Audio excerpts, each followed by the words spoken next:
Folytatnám a videót, az 5. helyen holtverseny alakult ki, ugyanis a Julián és a Preobrazhenye került.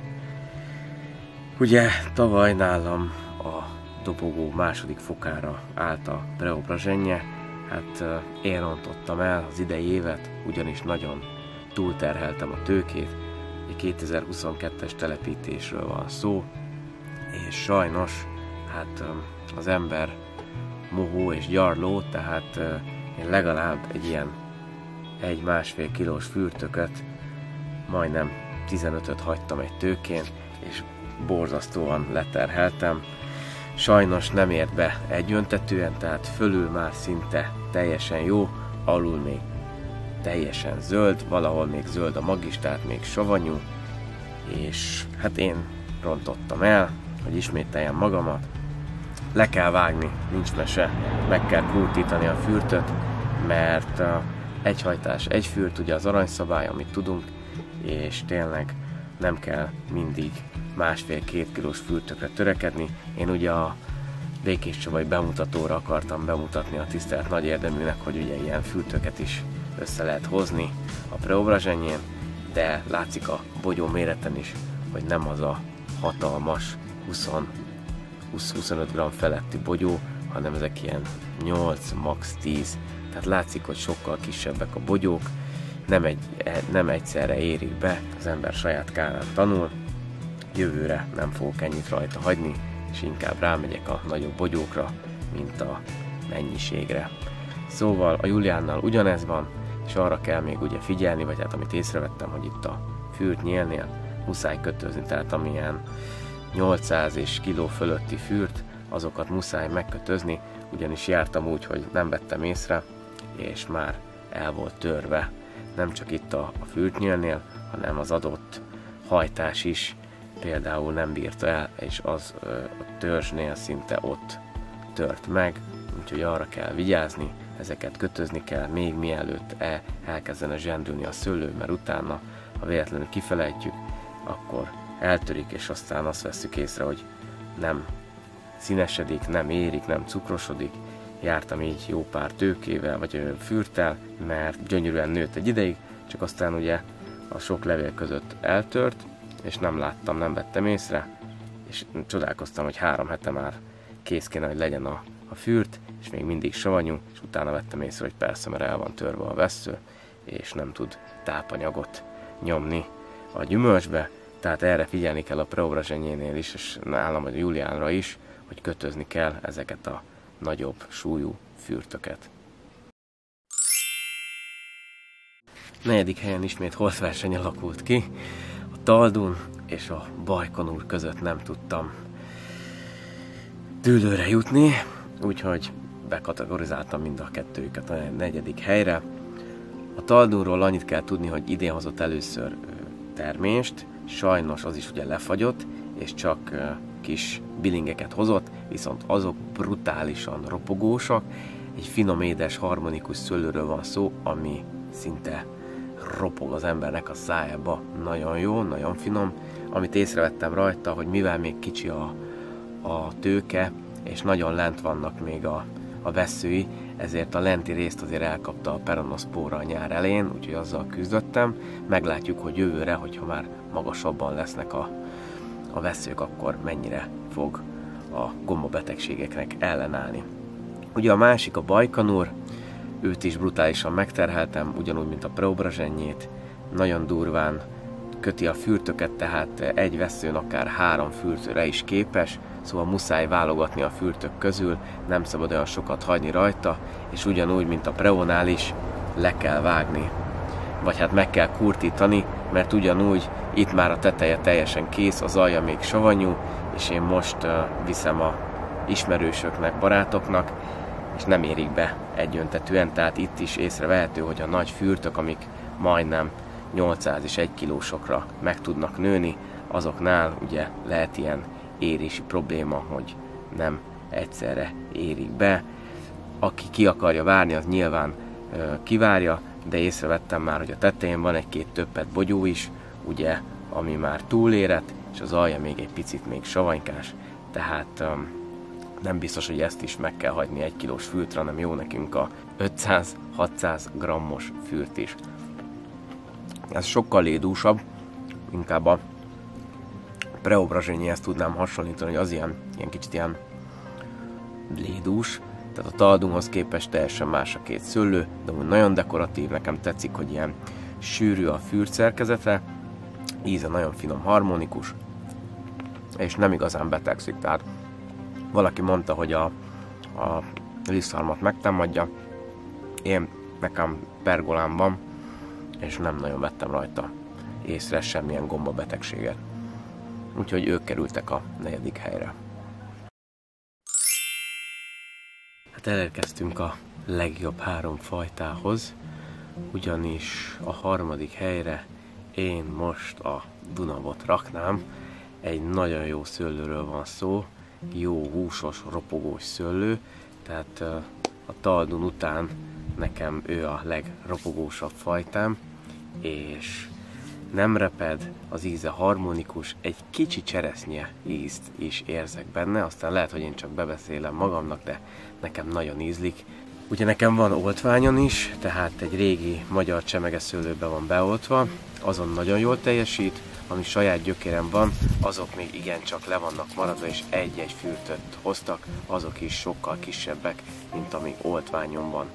Az oltványon ugye lugason van fölengedve, és gyönyörűen hozza a terméseket, muszáj ott is ritkítani a fürtöket, mert képes ő is szinte megszakadni. Tavaly ugye el is rontottam, nem igen értek be a gyümölcsök, és ecetesedett is, szóval mindenféle problémám volt vele, viszont idén odafigyeltem, nem annyira terheltem meg, és nagyon finom szőlőt tudott kinevelni a növény, úgyhogy én nagyon meg vagyok vele elégedve. Mondom, ezt a cseresznyés ízt, ezt én imádom ebbe a szőlőbe, úgyhogy csak ajánlani tudom mindenkinek a Dunavot, aránylag sokáig a tőkén tartható. Én a biztonság kedvéért azért hálóztam, mert ugye a poloskák és egyéb majok azért tudják károsítani. Nekem most idén ő a top 3-as. Hát a 2. helyre nem más, mint a Valek került, ugyanis ugyanarra a szőlőbe van beleoltva, mint a Dunav, tehát azon az egy anyatöven van egy Dunav is, meg egy Valek is. Tavaly csak meg tudtam kóstolni, egy kis bilinget hozott, azt is a gyerekek ették meg előlem, szóval épp hogy csak 1 vagy 2 bogyót tudtam megenni, na de idén teljesen elkápráztatott, gyönyörű fürtszerkezet, igaz, hogy tömött, és egy picit ollózni kell, ha nem akarjuk, hogy összenyomják egymást a bogyók, tehát muszáj egy picit nyírbálni, hogy szellősebb legyen a fürtszerkezet. Az íze nagyon finom, muskotályos, valaki azt mondja, hogy van egy kis körtés, beütés, én még annyira nem éreztem rajta, de az biztos, hogy egy kicsit ilyen jellegzetes a szőlőnek az íze. Szóval én azt hittem, hogy ez egy ilyen ropogósabb fajta, hát nem, az állagával vannak némi problémáim, de nyilván ez egy ilyen fajta, hogy nagyon finom, problémamentes ez is, tehát nem igazán vettem rajta betegséget észre. Most a legvégén, amikor leszettem, annyi, hogy a fürt kocsánynál, ugye ott némi lisztharmat, nyomokat lehetett észrevenni, de maga a bogyók nem szürkésedett, nem feketedett be a bogyó, tehát nagyon jól ellenáll a gombabetegségeknek, bőtermőnek mondanám, elég erős a növekedése, úgyhogy terhelni kell, és mondom, az íze is nagyon finom, csak a húsosságával, vagy az állagával van nekem egy pici problémám, de ez csak az én hülyeségem. Szóval összegzésbe amúgy ott van a top szőlők között, tehát ő a 2. hely, ugye került ez a Valek, vagy vajok, mostanában mi magyarok szoktuk Valeknak mondani, de amúgy vajoknak mondják. Az első, az utánozhatatlan, és még nem tudom hova magasztaljam, mindenki kertjébe szinte már ott van. Ő hát már egy ilyet sikerült megmentenem, mert a többit már elkapkodták az emberek, meg a kiállításon is rámentek rendesen, szinte mindenki ebből a fajta szőlőből akart venni, vásárolni. Ez nem más, mint ugye a Dubovszki Razavé, mindenki ismeri, sokat nem kell róla mondani. Ez tényleg olyan szőlő, hogy eladja magát, az íze nagyon finom, harmonikus, de mégis van egy kis érdekes íze.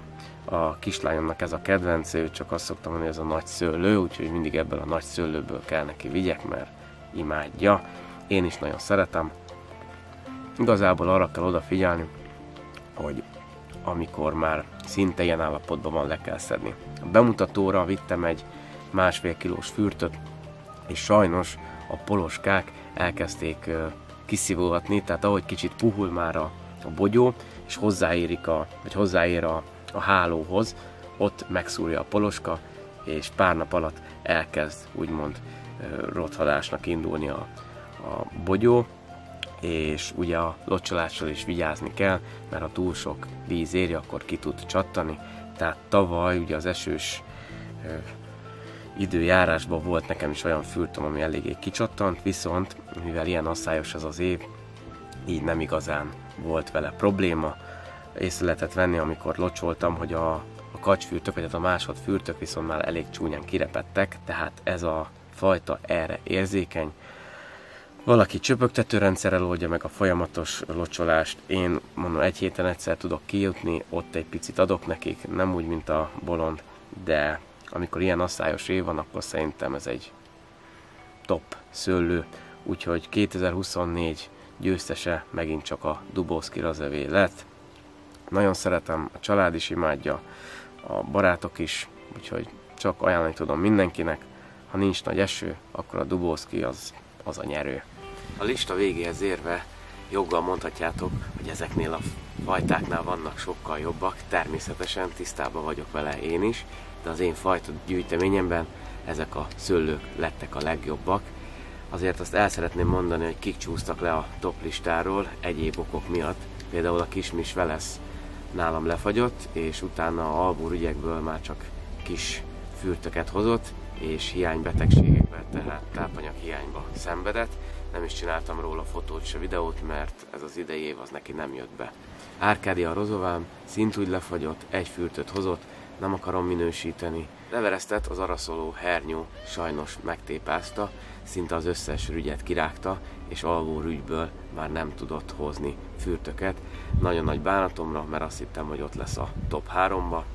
Gurman Ranüj nálam 200-300 grammos fürtöket hozott, nagyon finom muskatályos ízű, mivel még nem teljesedett ki teljesen a tőke, ezért őt se listáztam. Katalónia és a Kismis Geliodor csak megmutatta magát, kicsi kis fürtöt hozott, de fajta azonos lesz, tehát ez már egy jó pont nálam, jövőre meglátjuk, hogy fog teljesíteni, és akkor lehet, hogy bekerülnek itt a 10-es listába. Idén a Nero és a Irse Olivér se került a legjobbak közé, ugye tavaly ott voltak a top 5-be, most a fagy nagyon megviselte őket, a Nero még klorózisban is szenvedett, úgyhogy nem igazán voltam velük megelégedve. Crimson Seedlessről nagyon várom, hogy egy értékelhető fürtöt le tudjak róla szedni, sajnos csak kis bilingeket hoz egyelőre, 2 évet adok még neki, ha nem teljesedik ki a tőke, akkor átoltásra kerül majd a sor. Bukovics Jánosnak viszont az új fajtája, a Piros Arany nevű szőlője már megmutatta magát, egy szép kis piros, bogyójú, harmonikus ízű szőlőről van szó, jövőre, ha minden jól megy, akkor többet el fogok tudni róla mondani, de egy ígéretes fajtának tűnik. Azok a fajták, akik tavaly vagy idén oltásból úgy tűnik, hogy megmaradtak, viszont még nem hoztak termést, és kicsit puskázok, az a Landis, a Podorokirine, Bukovics János fajtái közül az Apollo, a Bukovics András és a Napsugár még sajnos nem hozott termést.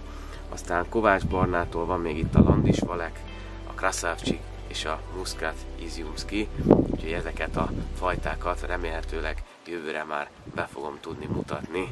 Jó pár fajtára fáj még a fogam, tehát legalább 10 olyan fajta van most itt a fejembe, amit szeretnék majd beszerezni.